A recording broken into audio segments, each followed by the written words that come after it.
fayadha'u 'alaihi kanafahu wa yasturuh. Sesungguhnya Allah tabaraka wa taala akan mendekatkan seorang mukmin pada saat hari berhisab, di mana semua hadir, yang pernah hidup di dunia hadir, malaikat-malaikat Allah hadir.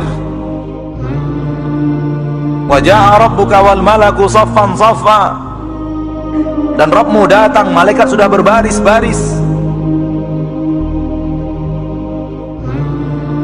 Pada hari itu dipanggil satu persatu, satu persatu dipanggil menghadap Allah. Ini dia makna menghadap Allah,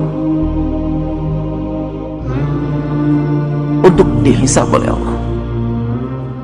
Nabi mengatakan innallaha yudnil mu'min, Allah mendekatkan orang mukmin, wa yadha'u 'alaihi kanafah, dan meletakkan penutupnya, tirai pembatas, yasturuhu, yang akan menutup mukmin itu,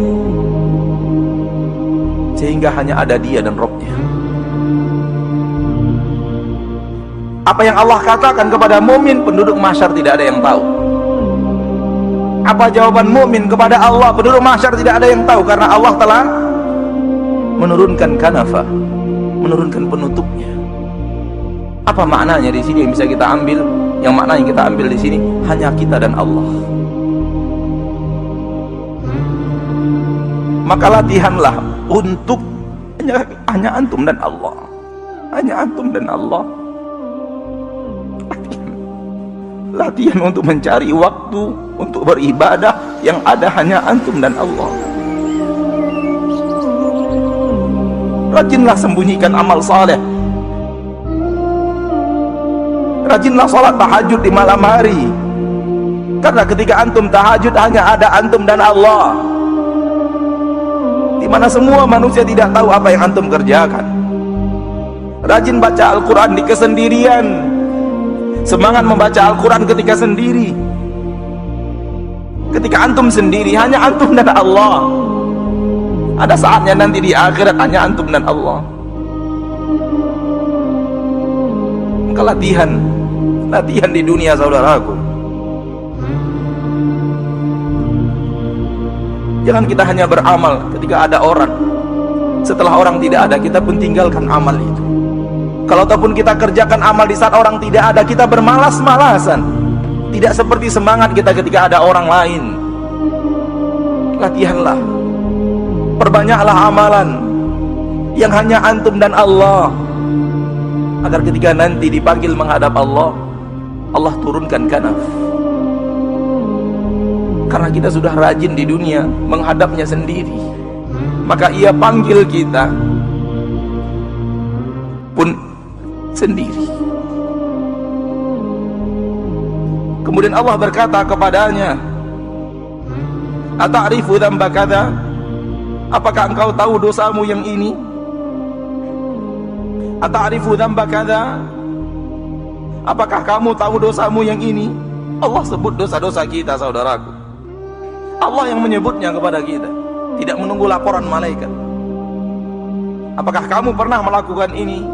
Apakah kamu masih ingat dosa yang ini, dosa yang ini, dosa yang ini? Dan berapa dosa kita? Berapa kita sudah melakukan maksiat kepada Allah? Fayaqul, ketika itu dia seorang mukmin mengatakan, "Na'am, ai Rabbi." Benar wahai Rabbku, benar wahai Rabbku. Setiap Allah mengatakan, bukankah engkau melakukan dosa ini? Orang mukmin menjawab, benar wahai Rabbku, benar wahai Rabbku. Hatta idza qarrarahu bidzunubi, sehingga ketika dia telah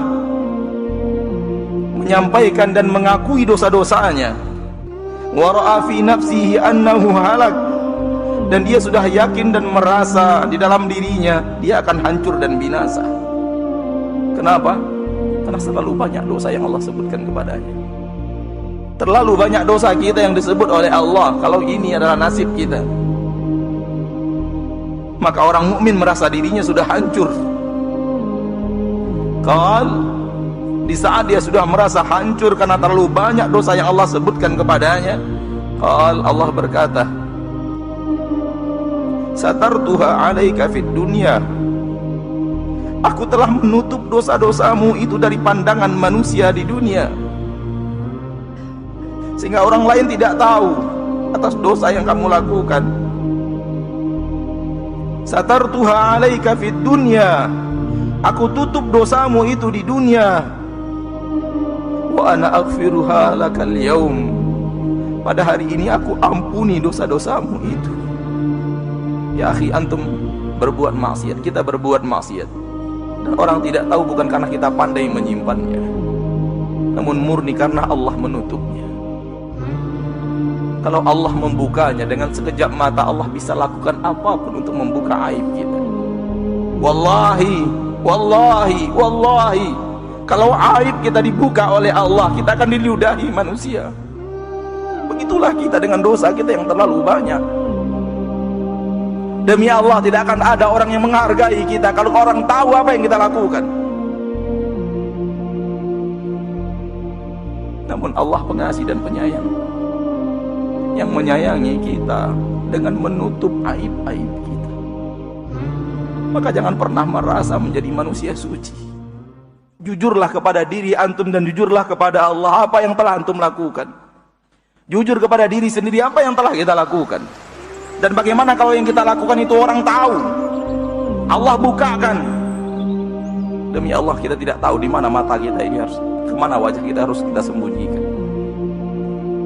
Karena hanya di akhirat kelak, orang yang selalu menghadap Allah di kesendirian dan minta ampun, minta maaf kepada Rabb-Nya, mereka lah yang akan mendapatkan apa yang dikatakan Rasulullah SAW dalam hadis yang sahih dari Imam Bukhari dan Muslim ini. Allah panggil menghadap, Allah turunkan penutup, hanya Dia dan Rabb-Nya, hanya Dia dan Rabb-Nya. Ya akhi, rajin-rajinlah antum melakukan amalan, hanya antum dan Rabb antum, yang lain tidak ada.